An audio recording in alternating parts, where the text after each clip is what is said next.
साहसी लकड़हारे की तकदीर। गहरे जंगल के किनारे बसा था एक छोटा सा गांव, जहां एक ईमानदार लकड़हारा रघु अपनी पत्नी और बेटे के साथ रहता था। वह रोज सुबह अपनी कुल्हाड़ी उठाकर जंगल जाता, लकड़ियां काटता और उन्हें बाजार में बेचकर अपना गुजारा करता। उसकी जिंदगी कठिन थी, लेकिन वह संतुष्ट था। अजीब सपना। एक रात रघु ने एक अजीब सपना देखा। उसने देखा कि एक बूढ़ा साधु उससे कह रहा है, जंगल के सबसे पुराने पेड़ के नीचे तुम्हारी तकदीर छिपी है, लेकिन संभल कर जाना, क्योंकि उस पर एक भयानक श्राप है। रघु की नींद खुल गई। उसे लगा कि यह महज एक सपना था, लेकिन उसके दिल में जिज्ञासा जाग चुकी थी। रहस्यमयी पेड़। अगली सुबह रघु अपनी कुल्हाड़ी लेकर जंगल की ओर बढ़ा। वह उस जगह पहुंचा जहां एक विशाल पुराना पेड़ खड़ा था। उसके तने पर रहस्यमयी चिन्ह बने हुए थे और उसकी जड़ें किसी बड़े रहस्य को छिपा रही थी। जैसे ही रघु ने पेड़ के पास जमीन खोदी, अचानक जमीन के नीचे से एक पत्थर की पटिया दिखाई दी। उसने जैसे ही उसे हटाने की कोशिश की, जंगल में हवा तेज चलने लगी और एक गूंजती हुई आवाज आई, जो भी इस द्वार को खोलेगा उसे श्राप झेलना होगा। रघु का दिल जोर जोर से धड़कने लगा, लेकिन उसने हिम्मत दिखाई और पत्थर की पटिया हटा दी। उसके नीचे एक संकरे रास्ते का द्वार खुला, जो अंधेरे में कहीं गहराई तक जा रहा था। क्या यह रास्ता खजाने की ओर जाता है? भाग 2। अंधेरे सुरंग का रहस्य। रघु ने अपनी कुल्हाड़ी कसकर पकड़ी और हिम्मत जुटाकर उस अंधेरी सुरंग में प्रवेश किया। जैसे ही उसने पहला कदम अंदर रखा, पीछे का दरवाजा अपने आप धड़ाम से बंद हो गया। अंदर घुप्प अंधेरा था, सिर्फ दीवारों पर लगे कुछ पुराने मशालों से हल्की रोशनी आ रही थी। रघु ने अपनी सांसों को काबू में रखते हुए धीरे धीरे आगे बढ़ना शुरू किया। सुरंग की दीवारों पर अजीब आकृतियां बनी हुई थी, कुछ प्राचीन सैनिकों की, कुछ रहस्यमयी जानवरों की और कुछ ऐसे चित्र जो किसी अनजान भाषा में कुछ कह रहे थे। भटकती आत्मा का सामना। कुछ ही दूर चलने के बाद अचानक ठंडी हवा का झोंका महसूस हुआ। रघु ने चारों ओर देखा, लेकिन कुछ दिखाई नहीं दिया। तभी उसे महसूस हुआ कि कोई उसकी परछाई के साथ साथ चल रहा है। कौन है वहाँ? रघु ने हिम्मत करके पूछा। एक धीमी भयावह आवाज आई, तुम्हें यहाँ नहीं आना चाहिए था। रघु के रोंगटे खड़े हो गए। उसने देखा कि एक धुंधली आकृति धीरे धीरे उसके सामने आकार ले रही थी। एक बूढ़े आदमी की आत्मा, जिसके चेहरे पर चिंता और गुस्से के मिश्रित भाव थे। तुम कौन हो? रघु ने कांपते हुए पूछा। मैं इस खजाने का रक्षक हूँ। जिसने भी इसे लेने की कोशिश की, उसने अपनी जान गंवा दी, आत्मा ने चेतावनी दी। खजाने तक जाने का इकलौता रास्ता। रघु ने हिम्मत दिखाई और पूछा, क्या कोई तरीका है जिससे मैं सुरक्षित खजाने तक पहुँच सकूं? आत्मा कुछ पल के लिए चुप रही, फिर बोली, 3 परीक्षाएं पार करनी होंगी। अगर तुम असफल हुए तो तुम्हारी आत्मा भी यहीं कैद हो जाएगी। रघु ने गहरी सांस ली और कहा, मैं तैयार हूँ। जारी डॉट। अगले भाग में रघु को किन 3 परीक्षाओं का सामना करना होगा? क्या वह श्राप से बच पाएगा? पहली परीक्षा, भ्रम का जंगल। आत्मा ने रघु की आंखों में देखा और कहा, पहली परीक्षा तुम्हें इस सुरंग से बाहर ले जाएगी, लेकिन यह आसान नहीं होगी। तुम्हें एक ऐसे जंगल से गुजरना होगा जहां हर रास्ता एक जाल है। अगर तुम गलत रास्ता चुनते हो तो हमेशा के लिए खो जाओगे। इतना कहते ही आत्मा ने हवा में इशारा किया और अचानक सुरंग की दीवारें गायब हो गईं। रघु खुद को एक घने और रहस्यमय जंगल में खड़ा पाया। यह जंगल उसके गांव के पास वाले जंगल से अलग था। यहाँ हर पेड़ की छाल पर डरावने चेहरे उभरे हुए थे। और चारों ओर एक रहस्यमय धुंध फैली थी। धोखा देने वाले रास्ते। रघु ने आगे बढ़ना शुरू किया। कुछ कदम चलने के बाद उसे 3 रास्ते दिखे। एक पहला रास्ता चमकदार था, जैसे सूरज की किरणें उस पर पड़ रही हों। 2 दूसरा रास्ता ठंडा और अंधेरा था, जहां से अजीब आवाजें आ रही थी। 3 तीसरा रास्ता कांटों और सूखी टहनियों से भरा था।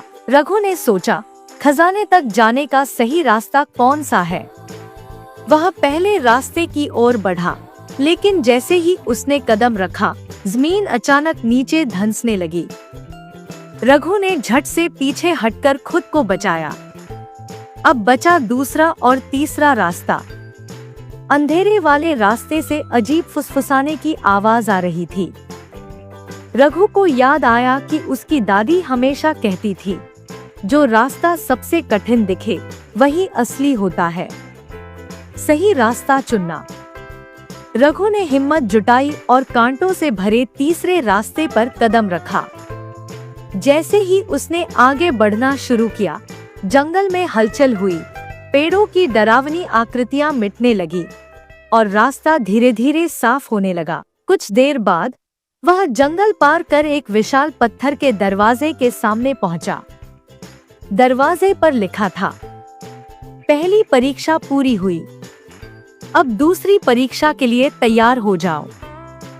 दूसरी परीक्षा, श्रापित गुफा का रहस्य। जैसे ही रघु ने पत्थर के दरवाजे को पार किया, उसे एक विशाल गुफा के अंदर जाना पड़ा। गुफा के भीतर घुप्पा अंधेरा था और दीवारों पर चमकते अजीब अजीब चित्र बने थे। अचानक हवा में वही रहस्यमय आवाज गूंजी, दूसरी परीक्षा, श्रापित गुफा से सुरक्षित बाहर निकलो। गुफा के भीतर छिपा खतरा। रघु धीरे धीरे आगे बढ़ा, लेकिन कुछ कदम चलते ही जमीन उसके पैरों के नीचे हिलने लगी। अचानक गुफा की दीवारों से पत्थर गिरने लगे, जैसे यह जगह खुद उसे बाहर फेंकना चाहती हो। रघु ने अपनी कुल्हाड़ी कसकर पकड़ी और रास्ता खोजने लगा। तभी उसकी नजर एक दीवार पर लिखे कुछ शब्दों पर पड़ी, जो जल से बचेंगे वे ही बाहर निकलेंगे। जल का प्रकोप। रघु को यह बात समझ नहीं आई, लेकिन तभी गुफा की छत से पानी टपकने लगा। कुछ ही पलों में पानी की धाराएं जमीन से भी फूटने लगी और गुफा में बाढ़ जैसी स्थिति बन गई। रघु जल्दी से एक ऊंचे पत्थर पर चढ़ गया और सोचने लगा, यह पानी श्राप का हिस्सा है। अगर मैं इस पानी को छू लूं, तो शायद मैं फंस जाऊं। बचने का रास्ता। उसकी नजर गुफा की छत पर बनी कुछ रस्सियों जैसी जड़ों पर पड़ी। बिना समय गवाए उसने छलांग लगाई और जड़ों को पकड़ लिया। वह दीवार के सहारे ऊपर चढ़ने लगा, जबकि नीचे पानी लगातार बढ़ता जा रहा था।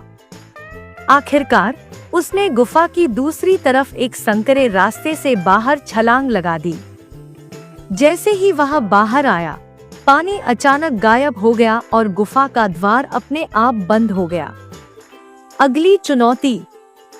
रघु की सांसें तेज चल रही थी, लेकिन वह अब दूसरी परीक्षा पार कर चुका था। उसके सामने अब एक और पत्थर का द्वार था, जिस पर लिखा था, तीसरी और अंतिम परीक्षा तुम्हारी बुद्धि और साहस की परीक्षा होगी।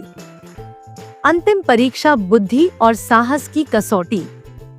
रघु ने गहरी सांस ली और पत्थर के दरवाजे को धक्का दिया।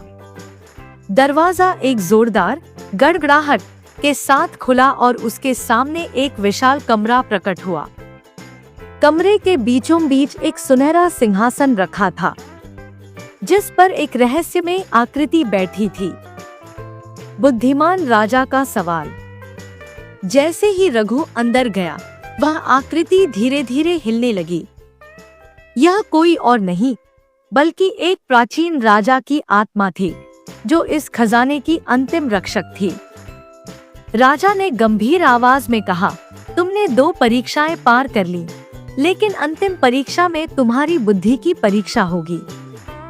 अगर तुम इसका उत्तर नहीं दे पाए, तो यह गुफा तुम्हारी कब्र बन जाएगी।